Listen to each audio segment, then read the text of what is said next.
அஸ்ஸலாம். அஸ்ஸலாமு அலைக்கும். அஸ்ஸலாம். நான் அஸ்லாம் கருது. எனக்கு கொஸ்டின் என்னன்னா, முன்னைய பதிலோட சம்பந்தப்பட்டது. உடல் உறுப்புகள் தானம் செய்யலாமா? அது சம்பந்தமா இஸ்லாமிய பார்வையில ஒரு விளக்கம் வைங்க. அதாவது உடல் உறுப்புகளை மார்க்கத்துல ரெண்டாக நீங்க பிரிச்சுக்கணும். ஒண்ணு, நிர்பந்தமான ஒரு நிலையில் அது ஒரு நல்ல காரியத்துக்கு பயன்படுத்த இயலும் என்கிற வகையில தானம் செய்யறது. இன்னொன்னு சும்மா ஆராய்ச்சிக்குன்னு சொல்லி என்ன செய்யறது, உடலை கொண்டையே தானம் செய்து வைக்கிறது. இப்ப மனிதனுடைய உறுப்புகளை நீங்க எடுத்துக்கிட்டீங்கன்னு சொன்னா, அவனுடைய உறுப்புகளை எதை தானம் செய்ய முடியும் என்று பாத்தீங்கன்னு சொன்னா, உயிரோடு இருக்கும் பொழுது அவனுடைய கிட்னியை தானம் செய்ய முடியும். உயிரோடு அவன் இருக்கணும். அப்பதான் கிட்னி, செத்த பிறகு கிட்னியை தானம் செய்ய முடியாது. நான் செத்துட்டேன்னா என் கிட்னியும் சேர்த்து செத்து போயிடும். அப்ப என்னுடைய 2 கிட்னி எல்லா மனுஷனுக்கும் எல்லாம் கொடுத்திருக்கிறான். இந்த 2 கிட்னில ஒண்ணு எடுத்துட்டா கூட இன்னொரு கிட்னி என்ன செஞ்சிடறேன், அதை சமாளிச்சுக்கிறோம் கண்டிஷனா இருந்தா. அந்த மாதிரி இருக்கும் பொழுது நான் உயிரோட இருக்கிறேன், எனக்கு 2 கிட்னி நல்லாவே இருக்கிறது, எந்த விதமான பாதிப்பும் இல்ல. மெடிக்கல்ல டெஸ்ட் பண்ணுவாங்க, சும்மா போய் உடனே கிட்னி கொடுக்கறவன எடுத்துட்டு விட மாட்டாங்க. என்னுடைய உடல், என்னுடைய வயசு, நோயுடைய அறிகுறிகள், அந்த கிட்னியுடைய தன்மை எல்லாத்தையும் பார்த்து இவனுக்கு ஒரு கிட்னி எடுத்துட்டா கூட இவன் வண்டி ஓடிடும் அப்படிங்கிற நிலையில இருந்தா ஒரு ஆளுடைய கிட்னி என்ன செய்வாங்க, எடுத்து அடுத்த ஆளு பார்ப்பாங்க. ஒரு மனிதனுக்கு அவனுக்கு ரொம்ப நெருக்கமான ஒரு உறவினர் இருக்கிறாரு, அவருக்கு 2 கிட்னி செயலிழந்து போச்சு. இந்த கிட்னியை ஒரு ஆள் கொடுத்தா அவர் பொழைச்சிக்கிடுவாருங்கிற மாதிரி இருக்கிறது. அப்ப நம்முடைய வாப்பா, நம்முடைய புள்ள, நம்ம அண்ணன், நம்ம தம்பி, நம்ம பொண்டாட்டி, நம்ம புருஷன், அந்த மாதிரி நிலை இருந்தா சரி நம்ம அந்த ஒரு கிட்னியை கொடுப்போமே அப்படின்னு கொடுக்கலாமான்னு கேட்டா, இது ஒரு விஷயம். இது செத்தவனு கொடுக்கறது இல்ல. நம்ம உயிரோட இருக்கும் பொழுது நம்ம எக்ஸ்ட்ராவா அல்லாவே 2 வச்சிருக்கிறான்ல, அதனால என்ன செய்யறோம், உன்னிலேயே அந்த உடல் இயங்கிக்கணுங்கிற காரணத்தினால இது கொடுக்கலாமா, இது தாராளமா, இது தடுக்க முடியாதீங்க. நமக்கு சொந்தமான ஒரு பொருள் கூடுதலாக அல்லாஹ் நமக்கு தந்திருக்கிறான், அது ஒரு மனுஷனுக்கு உதவுதுங்கிற சாதாரண ஒரு அறிவுல உள்ள விஷயம். உங்களுக்கு மேல் மச்சமா எதை செலவழிக்க வேண்டும் அல்லாஹ் கேட்கும் பொழுது, குளில் அப்புவ, எது மேல் மிச்சமா இருக்கு அதை செலவு பண்ணுங்க. உனக்கு ஃபர்ஸ்ட் வச்சுக்கப்பா, இது காசு பணத்துக்கு மட்டும் இல்ல, எதை மேல் மிச்சமா அது யூஸ் ஆகுமோ அதுக்கான கையை பற்றி எல்லாம் கொடுக்கல, அது ஒருத்தங்க இன்னொருத்தனுக்கு எல்லாம் வைக்க முடியாது. அப்ப அந்த மாதிரியான முறையில இந்த கிட்னியை கொடுப்பாங்க. வேற ஒரு மனுஷனுடைய உறுப்பு எடுத்து இன்னொரு மனுஷன் இதயத்தை எடுத்து வச்சோம்னா நான் போயிருவேனே, ஏன் இதயத்தை எடுத்து அடுத்த ஆளுக்கு வச்சோம்னு சொன்னா என்னைய காலி பண்ணிட்டு தான் வைக்க முடியும். அந்த கிட்னி மட்டும் தான் 2 இருக்கிறதுனால அது ஒரு சாம். ஒண்ணு. இன்னொன்னு என்ன, கண்ணு கொடுப்பாங்க. இந்த கண்ணு கூட எப்ப கொடுப்பாங்கன்னா உயிரோட இருக்கும்போது கொடுக்க முடியாது. உலக நாட்டுல எந்த நாட்டிலையுமே நான் உயிரோட இருந்துகிட்டே என் கண்ணை எடுத்துக்கிறேங்கன்னு சொல்ல முடியாது. சொல்லலாம், கொடுக்க முடியாது. எப்ப எடுப்பாங்க, கண் தானம்னு நம்ம எழுதி கொடுத்தோம்னு சொன்னா நம்ம இறந்த பிறகு கண்ணை எடுத்துக்கிட்டு போயிடுவாங்க. அந்த இறந்த பிறகு சில மணி நேரங்கள் என்ன செய்யும், அந்த கண்ணு கெட்டு போகாம இருக்கும். அதை எடுத்து அப்படி உடனே சேஃப்டி பண்ணிக்கிட்டாங்கன்னு சொன்னா அதுக்கப்புறம் யாருக்காவது பார்வையற்றவர்களுக்கு என்ன செய்யலாம், ஒரு ஆளுடைய கண் தானம் பண்ணிட்டு போயிருந்தாருன்னு சொன்னா 2 பேருக்கு ஒரு கண்ணு வைப்பாங்க, 2 பேருக்கு பார்வை கிடைக்கும். இப்படிங்கிற அடிப்படையில கண்ணு தானம் செய்யறாங்க. இந்த கண் தானம் என்பது என்ன, நம்ம செத்த பிறகு கூட எல்லா உறுப்பும் அவுட் ஆகி போயிடுது, இந்த கண்ணு மட்டும் என்ன செய்கிறது, சில மணி நேரங்கள் கூடுதலாக உயிரோட இருக்கிறது. இருக்க போய் தான் செத்த பிறகு கண்ணை எடுத்துட்டு போறாங்க, எடுத்துட்டு போய் பாதுகாத்து வைக்கிறாங்க. இந்த கண் தானம் செய்யலாமா அப்படின்னு வரும் பொழுது இது ஒரு விளையாட்டுக்கு நம்ம யாரும் செய்யறது இல்ல, ஏதோ ஒரு மனுஷன் உதவிட்டு போகுத என்கிற அடிப்படையில் நம்ம செய்யறோம். இது மார்க் அடிப்படையில் தவறு என்று சில அறிஞர்கள் சொல்லுவாங்க. எதனால தவறுங்கிறாங்க, நம்ம என்ன மாதிரி மௌத்தா போறோமோ அந்த மாதிரி தான் எழுப்பப்படுவோம். அப்படிங்கும்போது கண்ணு இல்லாம நம்ம எழுப்பப்பட்டா என்ன செய்யறது என்று ஒரு கேள்வியை கேட்பாங்க.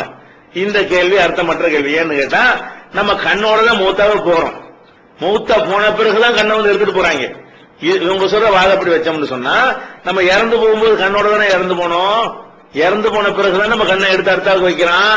இறந்த பிறகு நம்ம உடம்ப நாய் திண்டா என்ன, நரி திண்டா என்ன, அதுக்கு நம்ம எழுப்புறதுக்கு எப்படி அது சம்பந்தமாகும், இது ஒரு விளங்காம இந்த ஒரு வாதத்தை கொண்டே வைப்பாங்க. அடுத்து என்ன செய்வாங்க, கண்ணுங்கிற ஒரு அமானிதம், அந்த அமானிதத்தை அப்படி கொண்டு எல்லாட்ட கொடுக்கணும்.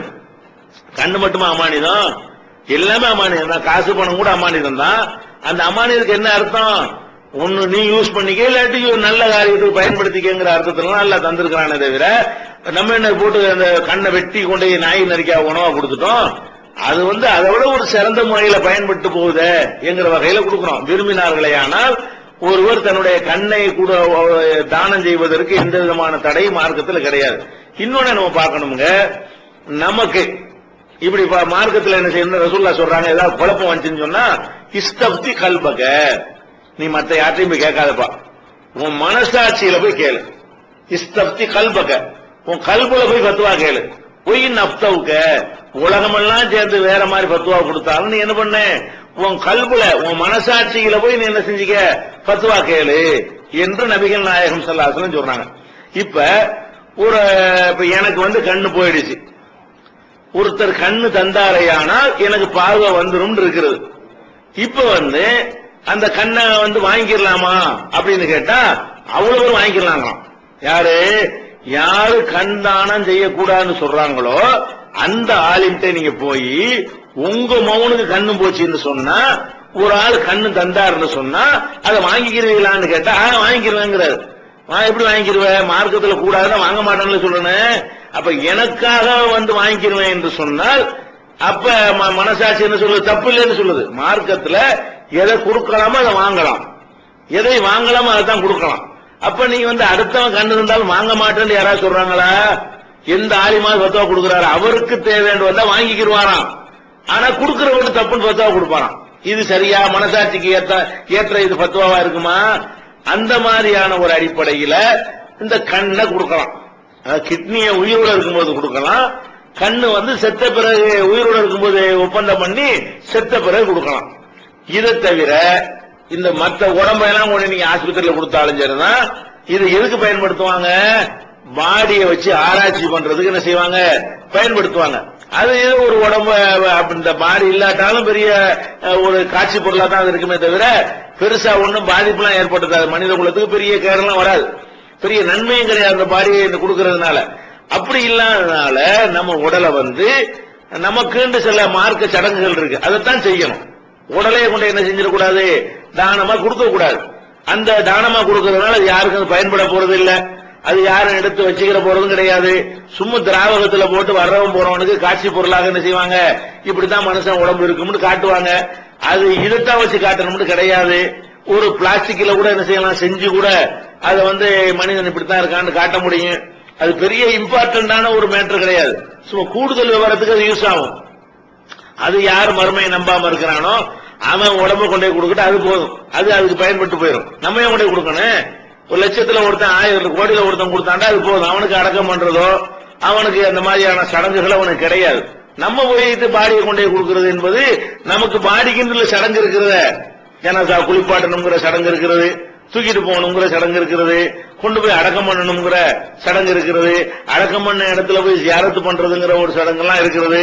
மார்க்கத்துல பாடிக்குன்னு செய்ய வேண்டிய நிறைய கடமைகள் இருக்கும் பொழுது ஒட்டுமொத்தமாக உடலை நெஞ்சிடக்கூடாது, தானம் பண்ணிடக்கூடாது.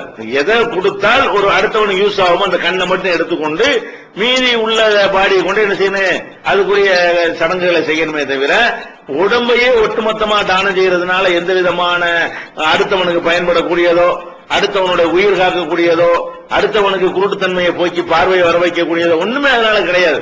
சும்மா ஆஸ்பத்திரியில் வச்சிருப்பாங்க, மெடிக்கல் காலேஜில் வச்சு மாணவர்களுக்கு செய்வாங்க, ஒரு காட்சி பொருளாக்கி வச்சிருப்பாங்களே தவிர அதுல பெரிய நன்மை கிடையாது. கொடுத்தோம் அடுத்தவங்க கொடுத்திருப்பாங்க, நமக்கு என்னத்துக்கு, நம்ம மார்க்க ரீதியான சடங்குகளை தான் செய்யணும். பயனற்ற முறையில கொண்டே கொடுக்க கூடாது.